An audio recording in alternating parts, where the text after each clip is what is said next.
ஆதிரா ஜங்ஷனுக்கு உங்களை வரவேற்கிறேன். இன்றைக்கி நாம் புதுவிதமான முறையில் நெல்லிக்காய் ரசம் எப்படி செய்கிறதுன்னு பார்க்க போகிறோம்.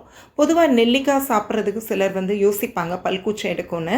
இந்த மாதிரி ரசமாக வச்சு சாப்பிட்றதுனால நம்மளுக்கு உடம்புல விட்டமின் சி நிறையா கிடைக்கும், சளி தொந்தரவுகள் எதுவும் இருக்காது, இம்யூனிட்டி நல்லா இன்க்ரீஸ் ஆகும். இதை செய்கிறதுக்கு நான் 3 பெரிய நெல்லிக்காய் எடுத்திருக்கேன். அதோட 3 நல்ல பழுத்த தக்காளி மீடியம் சைஸில் எடுத்திருக்கேங்க.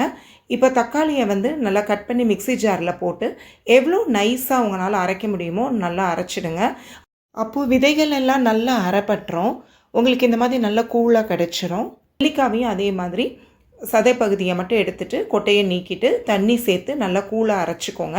நெல்லிக்காவை இந்த சாறை நம்ம வடிகட்டி ஆகணும், இல்லைன்னா நம்ம ரசம் அப்படியே நம்ம ஆட் பண்ணோன்னா திப்பி திப்பியாக வந்துடும். ஸோ நல்லா வடிகட்டி எடுத்துக்கோங்க. இப்போது கடாய் நல்லா காஞ்சதும் கொஞ்சம் போல் எண்ணெய் விட்டுக்கோங்க. நான் நல்லெண்ணெய் தான் சேர்த்துருக்கேன். அதில் கடுகு, உளுந்தம்பருப்பு, வெந்தயம் சேர்த்து நல்லா பொரிஞ்சதும் ஒரே ஒரு மிளகாவத்தல் காரத்துக்கு போட்டிருக்கேங்க. 4 பல்லு பூடை தட்டி சேர்த்துருக்கேன். கொஞ்சம் பெருங்காயத்தூள் சேர்த்து நல்லா வதக்கி விட்டுக்கோங்க. பூண்டு வாசனை நல்லா வரும்போது எடுத்து வச்சுருக்க தக்காளி சாறு அதோடு சேர்த்து கொஞ்சம் தேவையான அளவு தண்ணி ஊற்றிக்கோங்க. இப்போ நாம் செய்கிற இந்த ரசத்தோட அளவு 2 பேர் சாப்பிடலாங்க. இப்போ இதோட ஒரு 1/2 ஸ்பூன் மல்லித்தூள், 1/2 ஸ்பூன் சீரகத்தூள், சின்ன ஸ்பூனுக்கு 1 ஸ்பூன் மிளகுத்தூள், தேவையான அளவு உப்பு சேர்த்து நல்லா கிளறி விட்டு அடுப்பை சிம்மில் வச்சு கொதிக்க விடுங்க.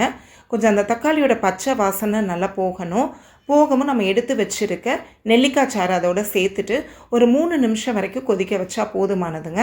கொஞ்சம் நல்லா கொதி வரவும் நம்ம தேவையான அளவு கருவேப்பிலை, மல்லி தலைகளை அதோடு சேர்த்துடலாம். சேர்த்து அடுப்பை ஆஃப் பண்ணிவிட்டு அவ்வளோதான், நெல்லிக்காய் ரசம் ரெடி. இதை நம்ம சுடு சாதத்தில் சேர்த்து சாப்பிடும் போது குழந்தைங்கள்லேருந்து பெரியவங்க வரைக்கும் எல்லாருமே விரும்பி சாப்பிடுவாங்க. நீங்கள் சாதத்தில் சேர்க்காம அப்படியே கூட ரசத்தை குடிக்கலாம். பாருங்கள், நெல்லிக்காய் சாறு சேர்த்தும் கலர் அப்படியே நேச்சுரலாக எவ்வளோ ரெட்டிஷாக பார்க்கவே ரொம்ப நல்லா வந்திருக்கு.